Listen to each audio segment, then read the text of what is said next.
Dr. Rice, thank you for joining us on WYLS. Oh, you're welcome. Thanks for asking. The study, when you hear this kind of a study even being done, what do you make of the term nomophobia? It's actually no mobile phone phobia. That's where it comes from. And they did a study of postal workers in the United Kingdom and how dependent they were on their cell phones. It's not really a phobia. I think it's more about that anxiety and discomfort that we feel if we're out of touch.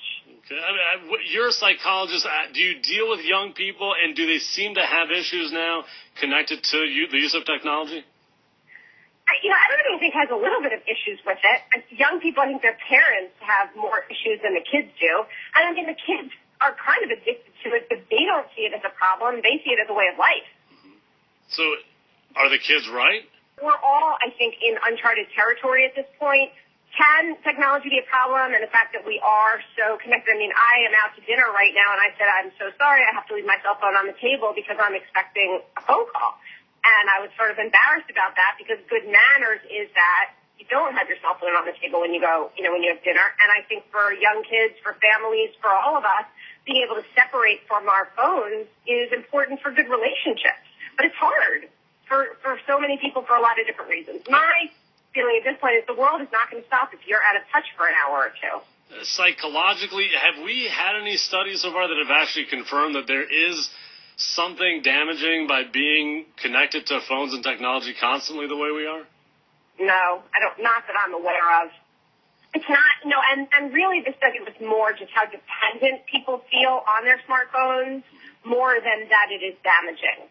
Do you know what I mean? I think that the issue is, does it interfere with your relationships, distracted driving, obnoxiousness, not good, so manners. Right. But it's not that this study wasn't about brain tumors and it wasn't about mental health problems per se. It was more about how dependent people are. Let me ask for your personal opinion on this stuff. When you see so much attention deficit disorder, so much distraction by young people, do you think that part of that is this constant use of technology? I don't tend to go directly to that as a cause of these problems. I worry about technology for kids on the autism spectrum and for people who don't have good social skills.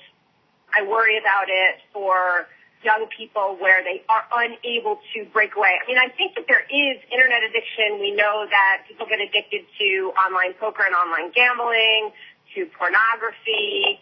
We know that those are serious problems, and those are disorders when they really interfere with a person's functioning. Okay, so if you have a younger person as a patient and they seem to be having some issues, does detaching themselves from whatever it is, their game or their phone for periods of time, is that in any way part of the solution? It definitely is, and it's so interesting you should say that because I recently met with somebody who decided to take a hiatus from his cell phone for a while over the summer, and he reported feeling so much better because he was, and this happens to a lot of people, we're kind of at the whim of who touched his back and what kind of posts are on Facebook and Instagram and everything. And being able to detach from that allows you to live your life and participate in the moment. It's amazing just how freed up it can make you feel. Do you think, though, those of us that grew up before this constant technology may have a different kind of psychological approach to it than these kids that are literally, from the moment they can remember, using it? I hope so. Yeah, because I think they're just born into it. It's like learning a foreign language. It's second nature. And so they see it almost as an appendage, whereas we see it as an addition. Mm-hmm. Something that we can live without it, and I think that logically we know that. So in a sense, you're saying they might be better off in being in this world than we are? Well, not exactly, but I think what you said before is I think that we didn't have cell phones when we were younger. And so I see it as an addition to my life, whereas people who are, I'd say, maybe age 12 and below, they view it kind of as something they've always had, like another arm.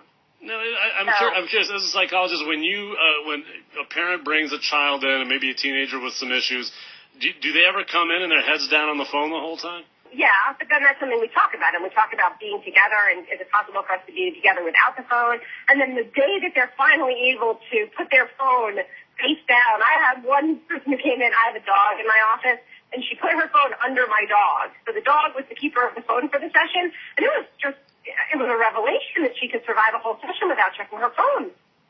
I mean, isn't that, though, largely problematic? I mean, doesn't that show that something's kind of wrong in the brain if a person's that attached to their phone? Rather than seeing it as pathology, it's part of the culture that we live in. But I think that if you live in a family where portable communication devices go in a basket when we come home, and so between, 6 and 8, we're just not connected to our devices, then that's the culture of your family.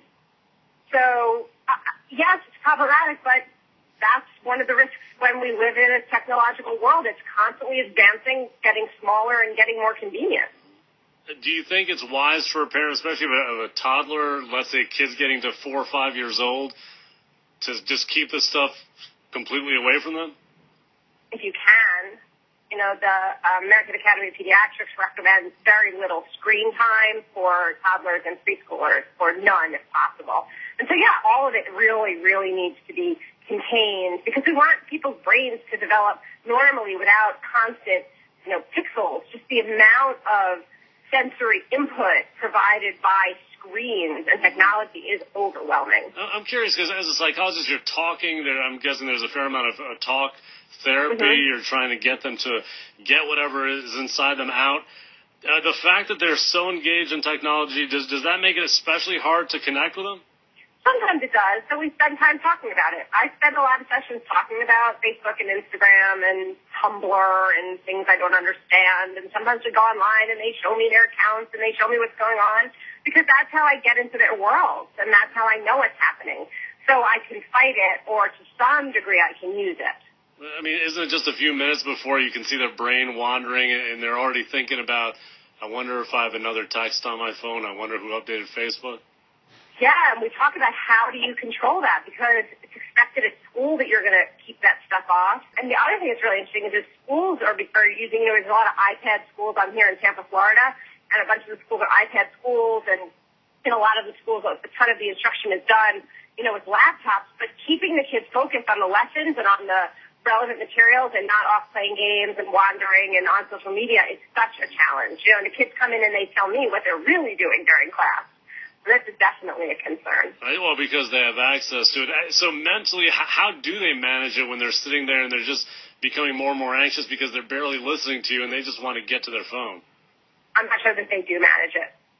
Truthfully, I don't know that they do. The schools, I think, put some software on to try to limit some of that stuff, but it is a challenge. And I'm guessing that when they know that a test is coming up, or if they think the teacher's going to walk around. But there's a lot of sneaking of stuff in schools for sure.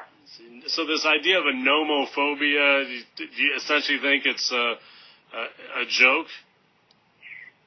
Yeah, I think it's not really a phobia. I think it's not a fear. I think it's an anxiety, and I think it's a discomfort. So I don't so much think it's a joke, but I think it's probably, I wouldn't put it in phobia. It's almost, I guess it's the flip side of not having access to your addiction is a phobia, then yes. But I think you could be, and I don't really know that I don't know that it would really get classified as either an addiction or a phobia. But it's sort of a habit that gets really ingrained. And how do you break that habit? Now, that's a good question. Something tells me we're all going to be struggling with it moving forward. Dr. Wendy Rice, licensed psychologist at Rice Psychology Group. That's ricepsychologygroup.com. Dr. Rice, thanks for joining us on WILS. Thank you. This is great. Thanks. Enjoyed having you here.